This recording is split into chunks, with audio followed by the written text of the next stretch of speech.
Hello everyone, welcome back. Here we are continuing with chapter 7 from Spring Start here today, and we are at the last section of this chapter 7.3. Before starting, thank you very much for being here with me again in this playlist. I hope you'll find again plenty of information, or at least a refresher if you know the things already, and invite you to follow me on the other social media if you want.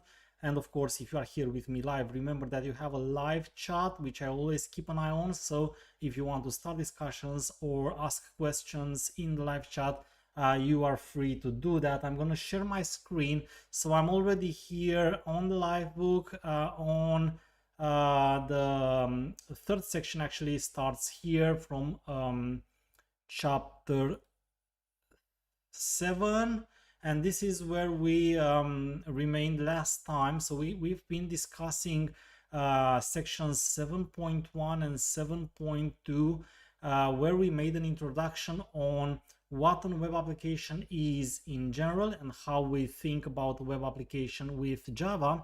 And then we discussed about the magic of Spring Boot, this fantastic project that enhanced so much the way we are writing Spring applications today.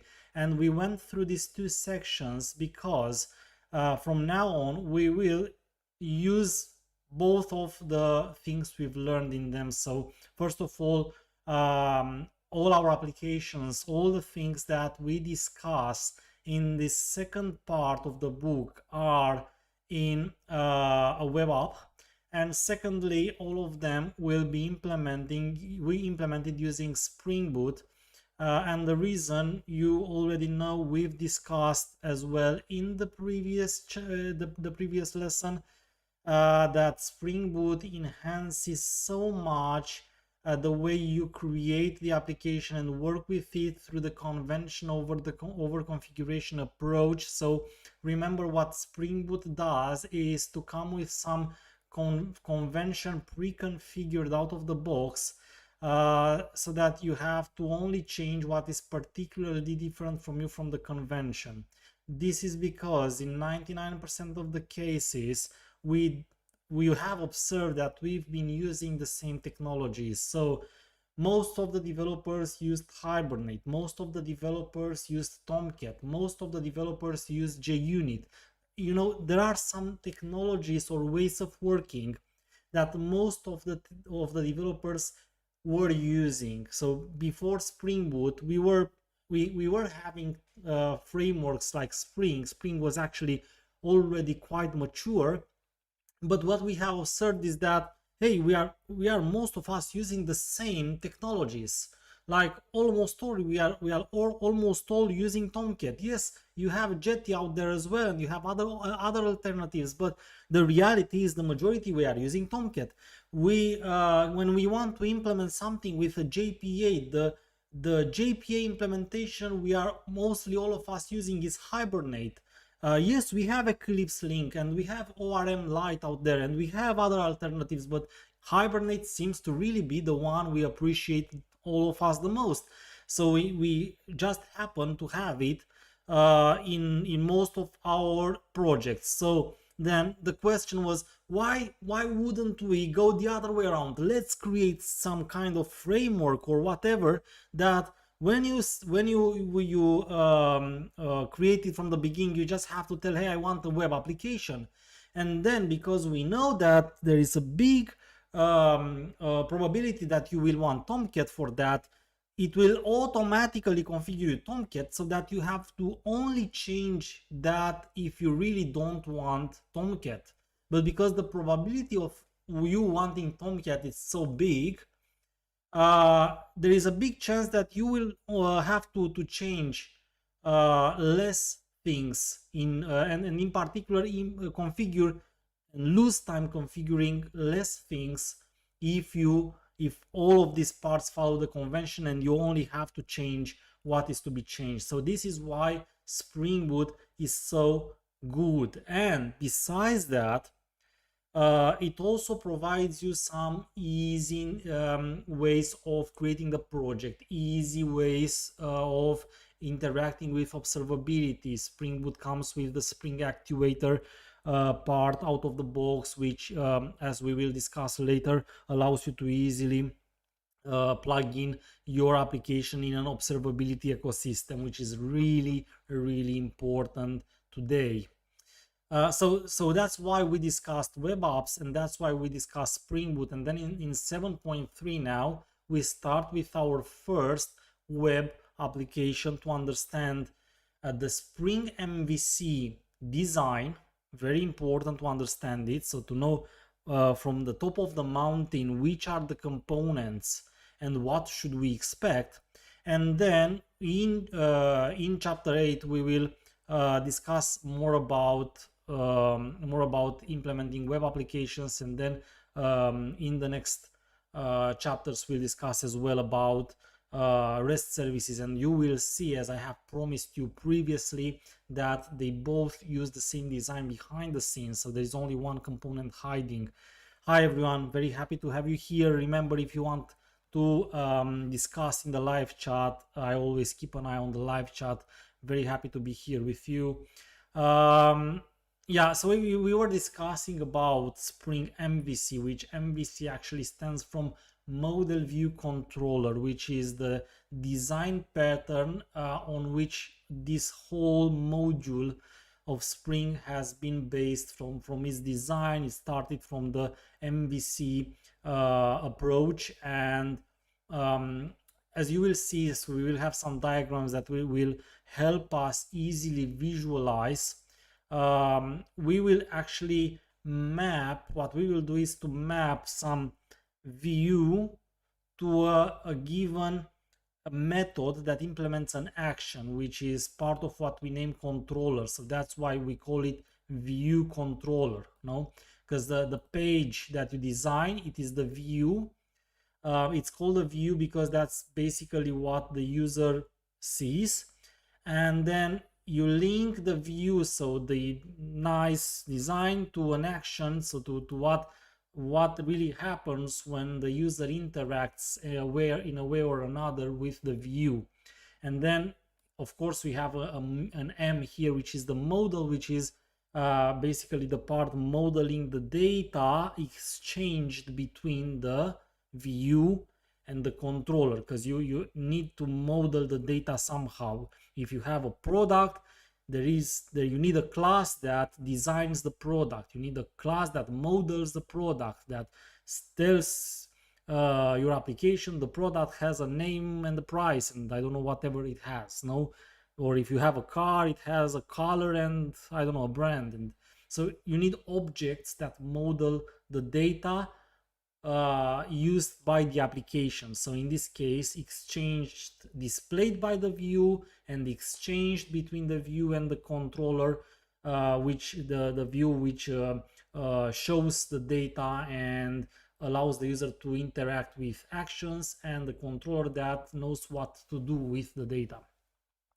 So this is MVC, Model View Controller. That's why this whole part of Spring is called MVC, because it's based on this design, and this design pattern, actually structural design pattern, that we call MVC, Model View Controller, which separates the three responsibilities: the view, the model, and the controller.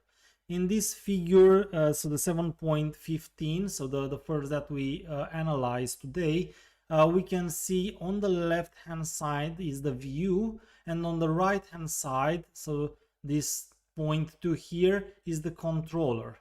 So the view, we will start with the easy part, okay? We'll think about a normal application. It's very important. I have started with discussing this kind of applications where the view is clearly seen, and I haven't started with a separation of the front end and the back end. In chapter 10 here, we will discuss about the separation where we will not will not be our responsibility to write this HTML code that you see here. But now what we want to analyze is what happens when we need to create a whole application with Spring and Java, and we don't have any other framework or library for front end, particularly for front end, such as Angular, React, JavaScript, like TypeScript, like frameworks. So now we want to understand first our part, our Spring and Java part. So when discussing about Spring MVC, we have the view and the controller, and then the model, which is missing here. Of course, you might not have modeled objects. In reality, it will never happen because you will always have information you exchange. In a very simple example like this one, you can see that I'm skipping it. So you have the very nicely formatted HTML formatted document. Here you could have any kind of front end, which means browser interpreted data. What can the browser interpret? It can interpret HTML, CSS, JavaScript, different kind of images and audio files. In the early days, you had different other things like applets and flash and whatever. We don't use those now because they are considered, they've been deprecated for a long time since they started to be considered unsecure. On the right hand side is the design of the Java method that really creates the logic. Yes, there is no logic in here yet, and I will explain exactly what this code is, but here is where we'll put the logic. But I want to start from a very clean template. I want first to make sure that you understand the template before we put the logic in. I don't want to start with the heavy part from the very beginning. So this is a HTML document. Briefly, it's just a normal, the simplest possible, I guess, HTML you can design with the HTML tag here, a head, a body, something in the head, and a header one with a text in the body. Easy. And the title in the head. Fine enough. So it's a page with a title and an H1, a header one, a formatted text, welcome, exclamation mark. This is, as you can see, very static data, nothing here, nothing processed, nothing that allows the user to interact, nothing. It's the simplest possible page. But you want to display it. How do we display it?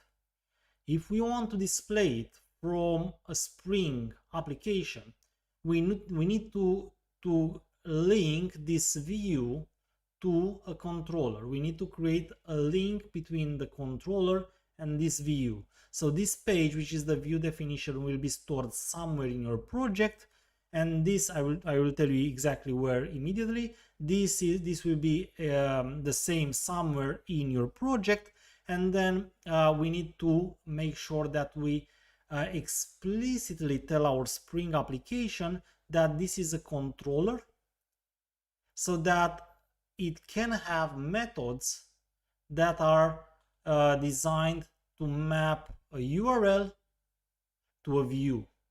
So what happens here is that the controller annotation, which is a stereotype annotation by itself, marks for Spring this class, telling it, hey, this is a class where you can find so-called action methods, which are methods that we can link to views. And then to define action methods, we actually have several ways, but the most generic of the annotations is the request mapping annotation, and the simplest way to use it is to add the only mandatory parameter here, which is the path that links this action to a given request. What does it mean it links the action to a given request?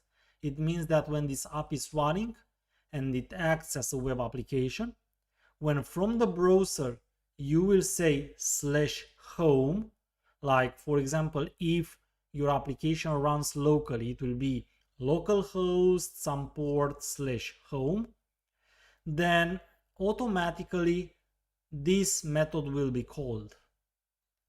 Inside the design, the method can do many things, but in this case it does nothing, but it has to return something. So inside the design, it will be called, and whatever the method returns, the app expects to be the name, the exact file that defines the view, which means that if here is written home HTML, it is mandatory that what's on the left side here, this point one, is called, it's in a file called home HTML, and that file, it's in a given location of the project where Spring knows to search for it. Okay, so first step, you write the view. Second step, you need to define a controller, and you need to define an action method. You need to assign it to a path that you want the basically to define the request that you want to respond with that view, and then the method needs to return the name, the exact name of the file that defines the view. And then we have a question: should the request mapping path match the same name as the HTML file, or is just an example? Very good question. Here is just an example. So here you could have written whatever you want. It could have been ABC, it could have even been just slash.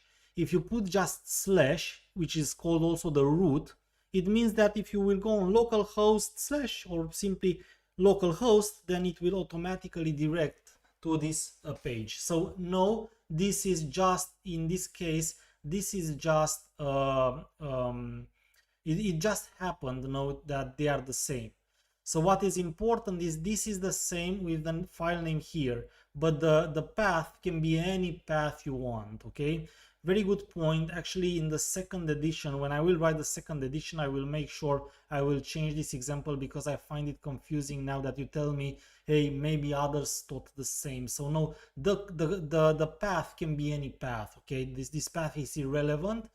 But what's important is that this string return is exactly the name of the file where you put this HTML here. Okay, and we will see that later. Actually, I do have even a project, and I have opened it. We will take a look in the project, and we can even try some things if you like.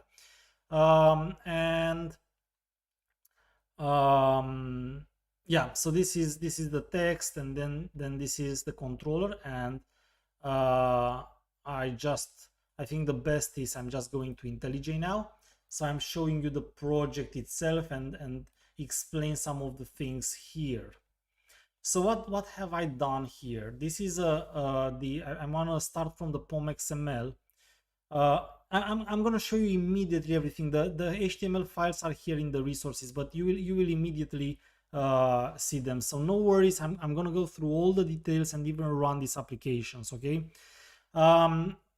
Starting from the POM XML, because it's very important that you see which are the dependencies that we are using. So we are only using the starter web dependency.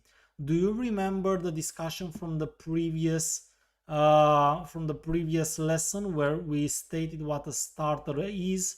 So in the magic of the Spring Boot section, we discussed about starters, and we discussed that they are basically, somehow you can imagine them as being collections of other dependencies, but they are collections of dependencies that are relevant to a given purpose. No, so when I add the starter web, I automatically tell Spring Boot that I want all the things I potentially need to create a web application, a standard web application. So automatically, only because I'm adding this dependency, what Spring Boot will do is will configure a Tomcat, will configure Spring MVC for me, which actually also means it will configure a dispatcher servlet, and will make basically my app out of the box isolated out of the box run as a server with all the logic that I put it in. So that's very important. That's only by adding this dependency. Then I was telling you that also test dependencies come out of the box. By the way, this is not needed anymore today, but I'm not even going I'm not even going into this dependency now, because we have a full chapter at the end of the book where we discuss that. So you can just imagine this is not here. Yeah, I think I'm only adding it here because I have some tests. But if you want, what we can do, we can do it like this. We can completely delete this and completely delete, apologies, completely delete this, so that it doesn't, you don't have to focus on that. Okay, it's like we don't have tests at all now. Okay, which we shouldn't do in a real world application. You always need tests. That's why having the test dependency there is by convention, as we have discussed. Okay, but now we don't focus on them. Okay, I want you to focus solely on the web application, and this is the only dependency we need. And then yeah, I'm using Java 11 here, but it shouldn't bother you because it's no difference. And I'm using a very old Spring Boot version actually, but again, it shouldn't bother you because what we discuss in this book, it's simply very basic, so basic that it hasn't changed too much from version 2.5 to version 3.5, which is now. But of course, I will, just for the sake of the book and the community, write a second edition of this book when Spring Boot 4 will come out, which will happen probably at the end of this year. But what I want to say is that if you read my Spring Start here, it's still more than 90% relevant. Yet, even if you see older versions, okay, because these things, they are basic and they didn't change.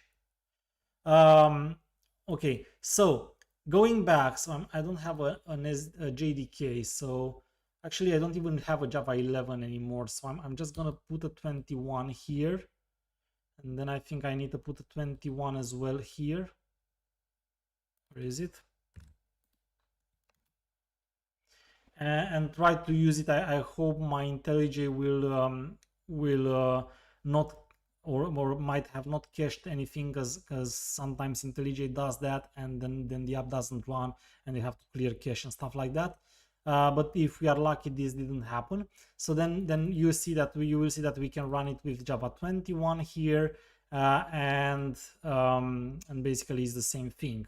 And then you see exactly the code that you have seen, and if you want, I can actually change this so that as an answer to your question, no, can we have something different? Yes, this can be different, but this has to reflect exactly the name of the file, which has to be in the static folder of the resources folder of the Spring Boot project. Okay, in the Java, see, we have, if you remember, we have that separation. Java is the part where you put the source code, resources is the part where we put the resources. And I think I have said already also in the previous lesson, these resources automatically is part of the class path as well. Okay, and all this comes in the main, and you remember we have the main, and then separately we have the tests for the unit tests and integration test implementation, but that's something we'll discuss at the end of the book. So remember, here is where we have the HTMLs. But very important, this only applies if we have static pages. So now this is the simplest of the examples where I said I'm putting a static page with the simplest HTML possible, and I simply just want to link it through a request to some action method. When we will have some modal as well and some collaboration between the view and the controller, we will use a templating dependency. And this, in this case, the pages will need to be put here in the templates folder. And this is something that we will see most likely in the next chapter. Okay. Now let me actually see if I can run this now. I've changed the Java version, so there is some possibility that my IntelliJ will complain. But we'll see how we deal with this. And then we want to actually try it, no? Now it's building. And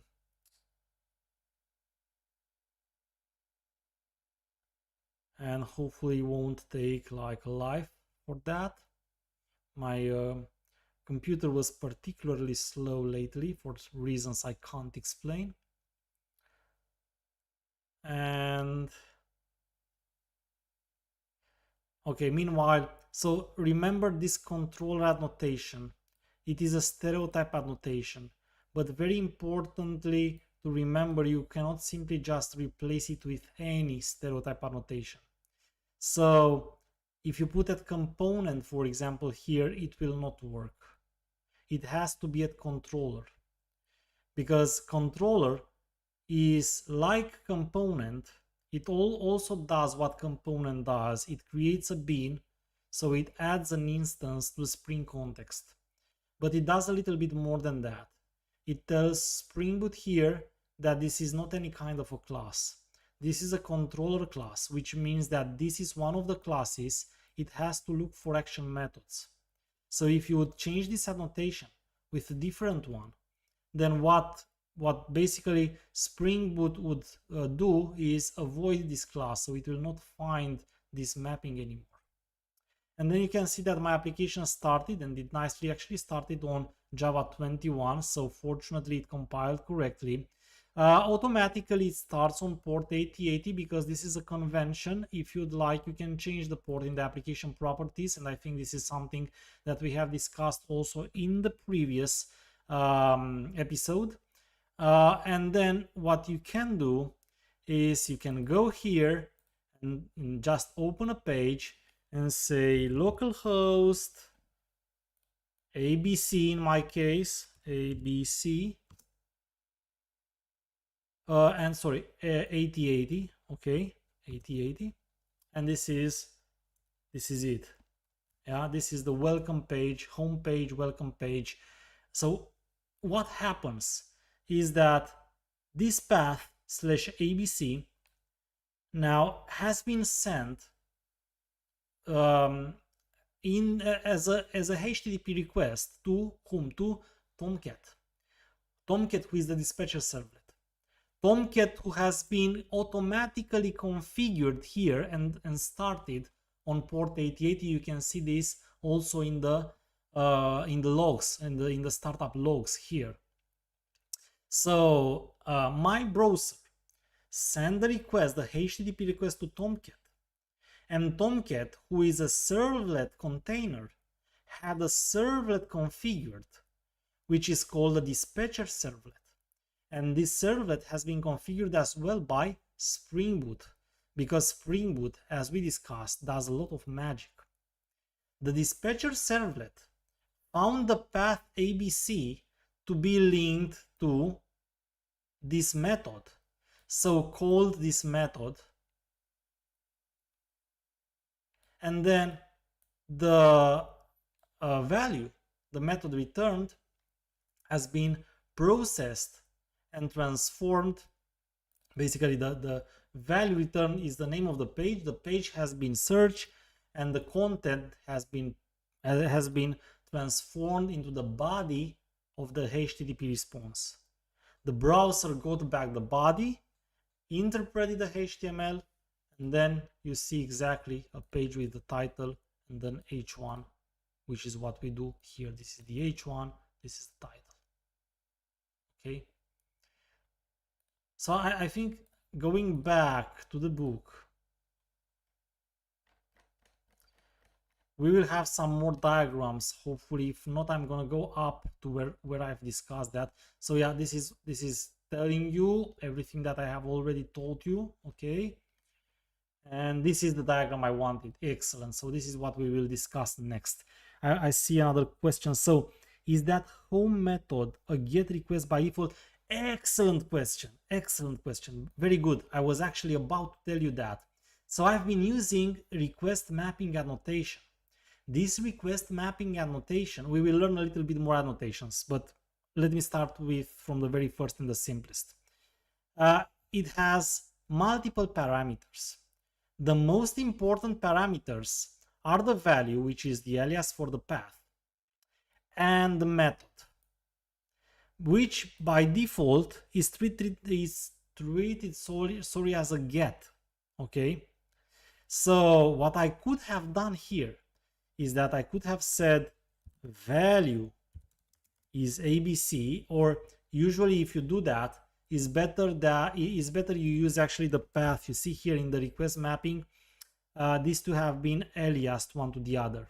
So that allows you, if you don't have any other parameter, to just put the value, because you have the value which acts like that in Java.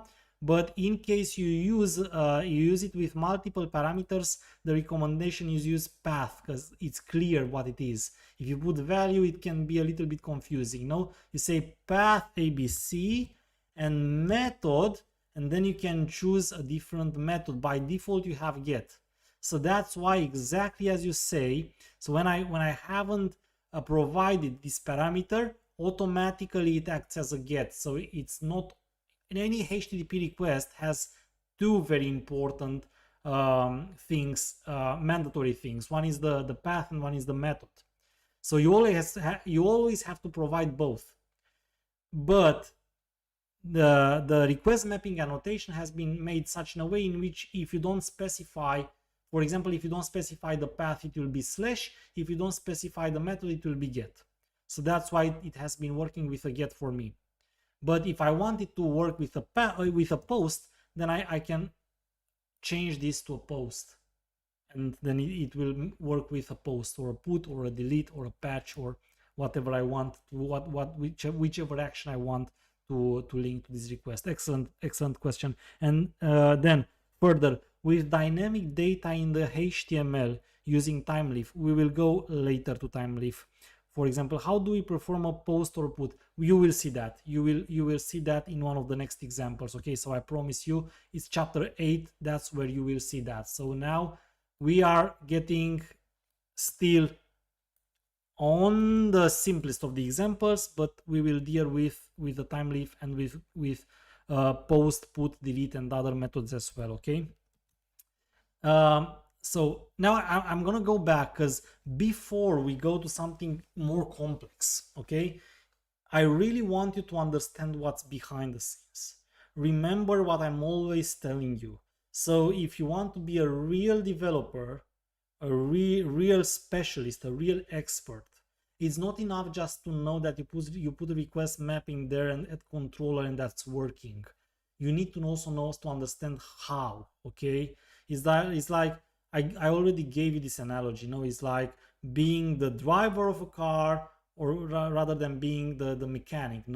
We are mechanics. We are not only drivers. We know how to drive cars, but we also know how to repair them. Okay, so that's where I want to get you to a point where you deeply understand what's behind the scenes. So what's behind the scenes in this very simple example? Yeah, the reason I made it so simple is because this will allow you to focus easily on this diagram here, which is really important. So take a look here, and now try to imagine the components that we have seen. So this is the browser. In the browser, I have written something in the address bar, which is the DNS name to my local server. I know it's on localhost because I've started it on this computer, and I know it's running on port 8080. And then particularly I had to use here a /path, which I know it has been registered somehow, and now we will understand how. But when I clicked enter, what the browser does is automatically it sends a GET request to whatever I specify in the address bar, which in my case is this localhost 8080 ABC. So step 1, we create a HTTP request with the GET method. Tomcat, which basically, you see, this is I didn't know how to better make this, because the dispatcher service, sometimes people ask me, and I agree, I am, this is not really perfect diagram, no, because Tomcat is also container for the dispatcher servlet. Okay, so the dispatcher servlet is also managed by Tomcat. Okay, Tomcat somehow, this is in the middle, it should be somewhere in the middle, but then it was, if I would have written the diagram like that, then it was more difficult to explain it. Okay, but this dispatcher servlet is controlled by Tomcat as well. Okay, so Tomcat, what does Tomcat do? Tomcat controls the dispatcher servlet and knows that, and pay attention here, very important, any request, regardless of the path or the method, will be directed to this servlet. Because if you remember, in the previous section, we were discussing servlets. I think it was somewhere here. Okay, we were discussing servlets, and I was telling you, no, here, I was telling you that Tomcat might hold multiple servlets. That's why Tomcat is called a servlet container. And then Tomcat, it's also configured to know paths and methods. So when web applications started many years ago, when I was young, the philosophy was, you were writing servlets and configure them in Tomcat, and it was Tomcat's business to know how to redirect this. So you would say get invoice / invoice was configured in Tomcat to go to a specific servlet, and then every servlet was an independent class. Okay, and Tomcat knew how to redirect, because it was / invoice, get invoice, and because of the get and the / invoice, Tomcat knew somewhere it was configured in Tomcat somehow that whenever Tomcat receives a get on / invoice, it will redirect to this servlet. But what happens now is that we don't have that philosophy anymore. With Spring MVC, we have a Tomcat, indeed, but we only have one servlet. And this Tomcat is out of the box configured to simply deliver all the requests to this dispatcher servlet. So the only thing Tomcat still does is translate, okay, from HTTP protocol to Java method call, and from Java method response to HTTP response. So Tomcat lost some of its abilities. Of course, it didn't lose the abilities, but we don't use those abilities anymore. Okay, it lost some of those things it was naturally doing.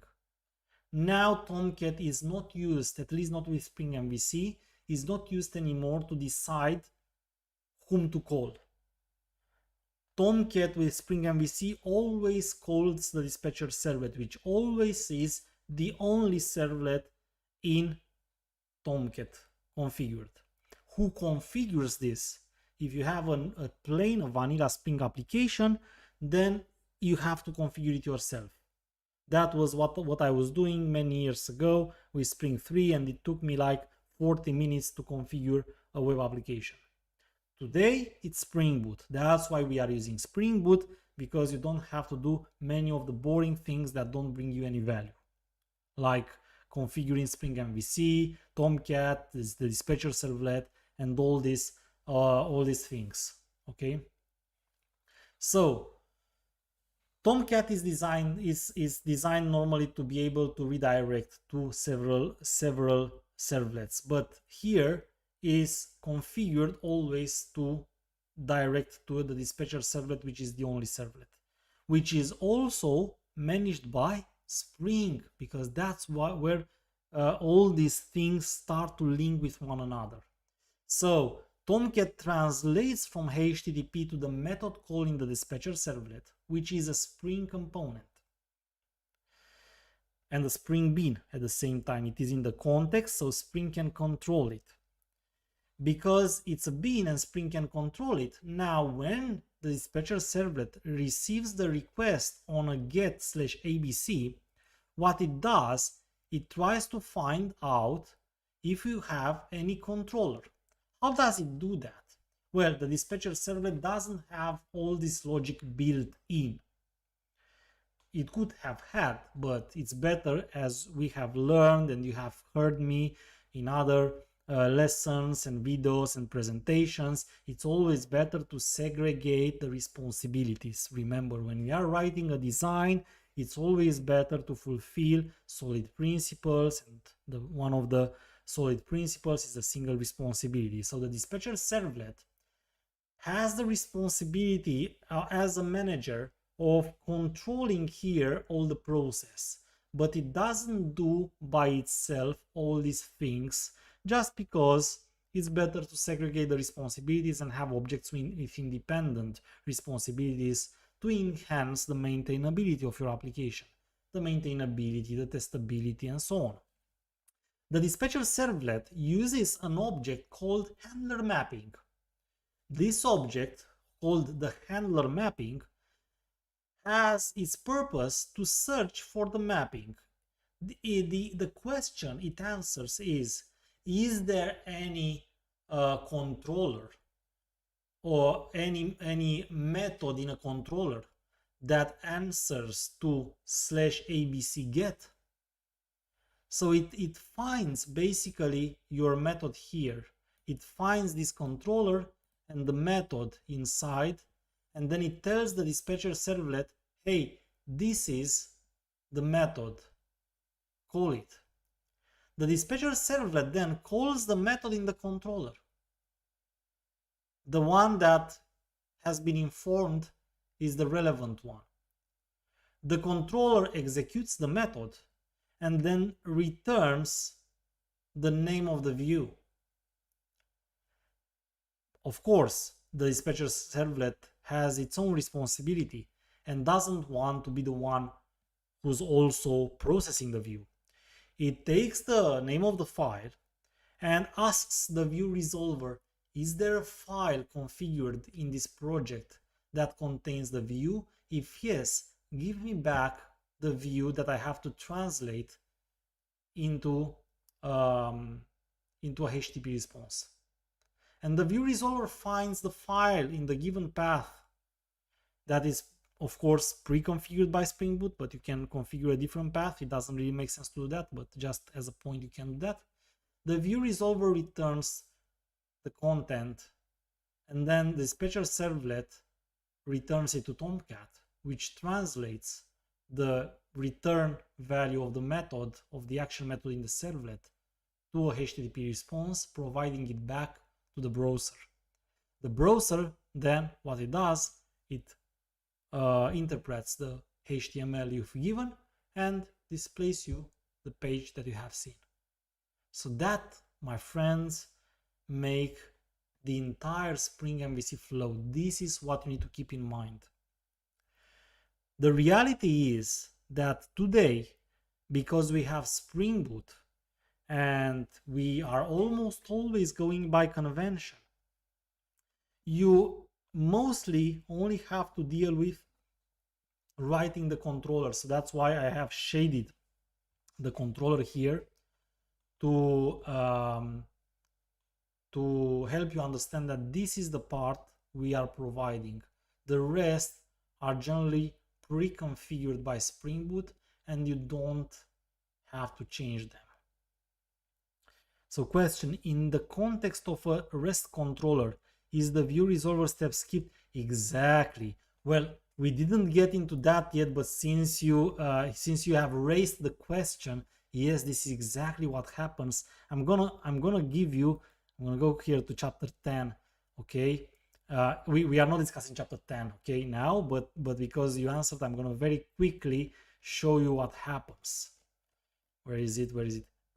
Here it is. Okay, this is exactly what happens. Very good point. Okay, so this is what happens when you have a REST controller. But again, I'm gonna go back to our chapter 7 now, and you will see all the details later in chapter 10.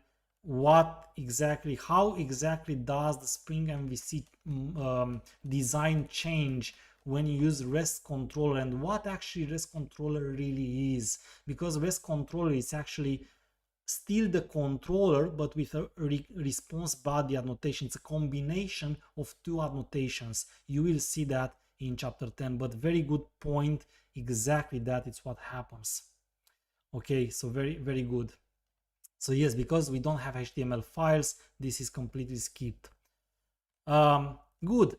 So this is basically what I wanted to teach you in this chapter. We will stop here, because the purpose of this chapter 7 is to bring you to this point where you understand clearly how the Spring MVC works. And I think you now do that. So I'll keep this short, and I don't want to mix the details with chapter 8. But again, we are still having a lot of things to learn. So in chapter 8, what we're going to do is actually, we are finally going to see a bigger web application, which also uses a templating mechanism. I think we are using TimeLeaf here. So we are going to see a little bit more things about web applications. And then we finally, after the web scopes in chapter 10, we are going to discuss about defining your REST services, then consuming them, and so on and so forth. Okay. So since this was everything, I think I will make it short for now, and I hope you still found this end of chapter 7 that we have discussed today very interesting, very important information to understand, very important skill to know how Spring MVC works, because this is behind almost let me not say almost all, because maybe that would be too dramatic. No, but so many other applications. No, so many of the Spring Boot applications are web applications today. If they are using if they are using web pages, TimeLeaf, or REST, all of them, they have Spring MVC behind the scenes. So that's why I stress this subject so much, because it is so important in the end. Good. I'm not gonna spend more time, and I'm not gonna bother you more than this, but I hope I will see you in the next of the lessons, and we will discuss later in chapter 8 more about web applications. Until then, have an excellent time for learning further. I'm waving goodbye. Thank you very much, everyone, and talk to you soon.